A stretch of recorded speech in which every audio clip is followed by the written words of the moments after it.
time so that it can help us to inspire and to encourage and to help our children to draw the positive outcomes out of this. And we are continuing with Maulana Bilal Katrada today, as we had a segment with him last week. It was very informative, very helpful, and we're happy to have him back. Assalamu alaikum wa rahmatullahi wa barakatuh, Maulana Bilal, and welcome back to Urban Women.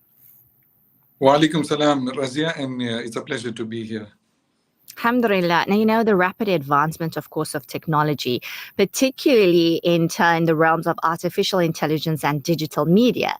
Let's face it, it has, of course, transformed the way that children learn, play, and interact with the world. So share with us, Maulana, because we were chatting about it last week, about how we can just get so caught up wherever people are, we're stuck on it to our devices. And you also shared with us how you actually inspired your children and guided them how to benefit from AI.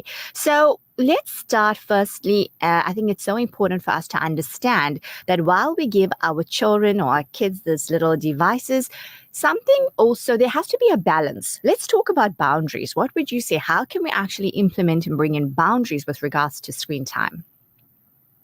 Yeah, absolutely.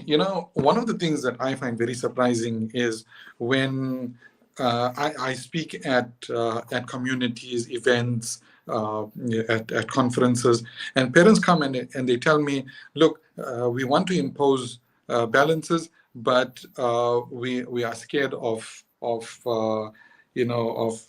lashback from our kids. And I get very surprised, and I'm thinking, okay, so there seems to be a power shift in your home where the kids are not calling the shots, and you as a parent are scared of your kids. And I think if you have that situation prevailing in your home, then you really need to get some help, because you need to assert yourself as the parent first and foremost, right? The Muslim home is not a democracy. You can have 42 children who vote against you, but you're still the father or the mother, and you still keep your position, right? That's the first thing. So I think there needs to be assertiveness from the parents. Secondly, I think there needs to be fairness. Last week we spoke about completely restricting kids from things like technology.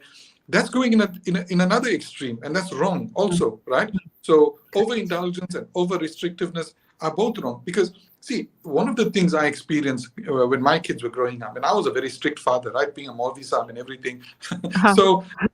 But then I noticed when my kids go to Nani's house and Dadi's house, then they sort of going wild with the tech day. Yeah. So then I took a step back and I said, look, this is not a tenable situation. I need to create an environment in the home where they feel free with technology, but they know, and they always know, that this is a privilege and never a right. So they can't demand it. And so we set up that situation. They wanted a gaming console. We got them a gaming console. And we said, right, okay, this is a privilege. Homework is done, or weekend, you did well. On weekends, you're going to be allowed to use this. And they started using. But hand in hand, on top of that, see, there's another thing. One is the mere entertainment, right? Okay, grant it to them. School is tough, madrasa is tough, they need to chill, they need to cool off. Let them entertain themselves to an extent. But I also brought in constructive uses of technology, where I became a part of their lives, enjoying this technology. So what did we do? We used to do things like coding. For those of you who want to know what coding is, join my Facebook group. I've got a Facebook group where I share tutorials and ideas about coding, in case parents don't know what coding is. It's the most funnest thing you can do. I don't know if there's a word such as funnest, right? But we learn new words every day. It's a fun activity you can do with your kids. Do it together. It teaches them thinking. It teaches them logical thinking abilities, language skills. It's incredible. Digital scrapbooking, digital photography, and it doesn't have to be photography of people and things. It could be inanimate objects, sunrises, trees, plants, flowers. The list goes on. There's so many things you can do with tech. And finally, see, the most important thing is you need to lead by example, right? And so Correct. after all is said and done with tech, get out of the house, take them out, get to enjoy the world out there, go fishing, take a nature trail, go camping.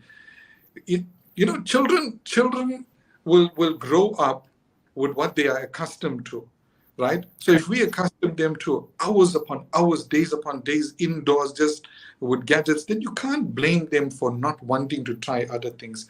But if we bring them up with this balance, all right, we're gonna enjoy ourselves with tech, entertain ourselves, we're gonna do educational things, but we're also gonna go outdoors and we're gonna have some fun. Then they will grow up accustomed to that balance. Kids, they kind of it's kind of like the food we eat, right? It's kind of like what a child grows up with, that becomes the food he's accustomed to, right? Correct. And I knew so much of trouble, trying to match mother's cooking. But that's just, we are habitual creatures as human beings. So we need to bring them up with these good habits. So important, because unless you don't expose them, they don't know any better. And that's why, the home environment, I mean, every one of us, as you know, Mulana, we come from our own perspectives depending on how we were brought up. And then obviously when two get married, now it's like a whole different world that we're experiencing, because unless they're exposed, they don't know any better.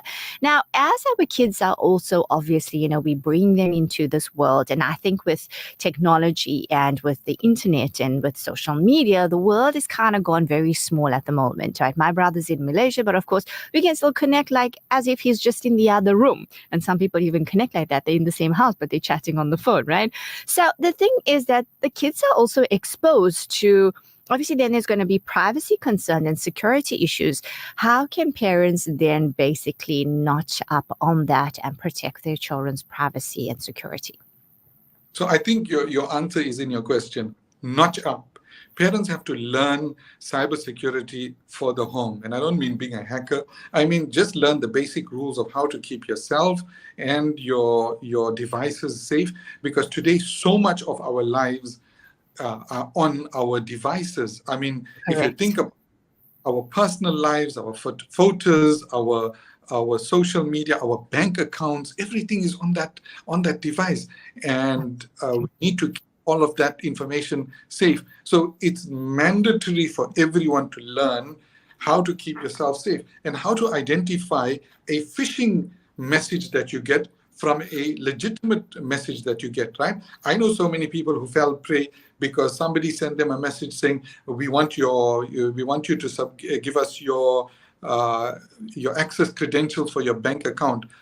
This is NetBank speaking here. So they gave their stuff, and next thing they see their accounts have been cleared out. So we need to understand the whole idea behind phishing and things like that, what information you share online, what you don't. And once we know that, then we teach our kids. Razia, it's like in the physical world, how we keep our kids safe, right? We're always encouraging them. It's cold outside, put on a jacket. Don't go to this area at night, it's dangerous. Close the windows, lock the switch on the alarm. We are security experts. Now, what I'm saying to parents, extend that to the digital world. And please don't give me that excuse that, all this technology is not for me. I don't know. No, sorry. It's part of your life. You need to know it. Yep. Absolutely. As we said, ignorance is not bliss. It's part of your life. And again, bringing in the sunnah, tie your camel. We have to implement that in every aspect of our lives. I think we're having a little bit of a technical glitch at the moment. We are live on Facebook and YouTube, and there's a little bit of a lag here. So I'm not sure if Mulana can hear me. Mulana, can you hear me? Loud and clear. Okay, alhamdulillah. Due to time, unfortunately, we're going to have to wrap up here and inshallah connect with you again. And in our next segment, we can continue because there's so many more questions that I actually have for you that, of course, will resonate with parents and be of benefit for us all. As we said, we cannot just live in ignorance. It's so important because, prevention is always better than cure. So, Mulana, as we wrap up, anything you'd like to say, your take-home message for our urban women listeners this morning?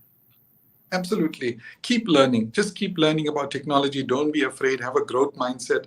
And even if you're not learning it for yourself, learn it for your kids, because our responsibility as parents is to train them to be visionary leaders. And if you got any questions, if you want to learn something, please reach out to me. I'm on pretty much every social media you can imagine. But Aisha, feel free to share my contact details if people want to learn more, if they want to invite me to their schools, their communities, their towns. I was actually in Port Elizabeth before the holidays. I'm going to be back there after the holidays, and then off to Gauteng and Cape Town, speaking to parents about this, running workshops. So please invite me. I don't charge for these kind of workshops. It's just something I do from the bottom of my heart, just so that our kids can be prepared for the world of tech. Absolutely wonderful. I think we're going to have to definitely arrange for you to come through, and we can have a morning, one of the mornings, and you can have a little workshop here at Al Ansar, inshallah. That'll be absolutely amazing, because we have to get with the times, as they say. But until then, Mulana, have yourself a lovely day. Assalamu alaikum wa rahmatullahi wa barakatuh. Wa alaikum salam. That was Mulana Bilal Katrada chatting with us about AI. It's so important that, of course, we learn how to navigate through these times, and obviously bring in the positive aspects and ensure that our kids are also safe. Remember, tie your camel. That is for all of times and with every aspect of our lives. And as Mulana said, have a growth mindset. As we know, we're encouraged to seek knowledge from cradle to the grave. Time for a break, but I'll be back after to wrap up. Stay tuned. Urban Woman, sponsored by Vada Gold Gem Jewelers, 534 Peter Mokaba Ridge, Overport.